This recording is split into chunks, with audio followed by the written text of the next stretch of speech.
פעם אם אתם אנשים עצבניים, אם אתם קמצנים, או אולי נוחיים, חושבים רק על עצמכם. אחת הסיבות שהתחתנו, אחת מהם, זה לא היה עיקרית, אבל אחת מהם, זה בשביל שאנחנו נשתנה. בשביל שאנחנו נוכל לראות דרך הבן, בת זוג שלנו, את הפגמים שלנו, ולהשתפר ולהשתנות. ואם אנחנו לא עושים את זה, ולא יודעים איך לעשות את זה, אז אנחנו בבעיה גדולה מאוד. כי אז, בדרך כלל, הדבר מוביל לפיצוצים ולמלחמות ולמריבות. חברים יקרים, עבודת המידות זה אחד מאבני היסוד של שלום בית. אם אנחנו נקפיד לעשות עבודת מידות טובה ואיכותית, אנחנו יכולים להגיע לשלום בית איכותי מאוד, שיחזיק שנים רבות, עם אהבה אמיתית ופורחת, כמו בסיפורים ובאגדות, ממש ככה. אבל אם לא נעשה את זה, אנחנו יכולים להגיע למציאות לא נעימה בכלל, בלשון המעטה.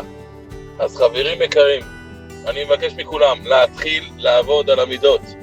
לעבוד על המידות שלכם. בהצלחה ויום מבורך.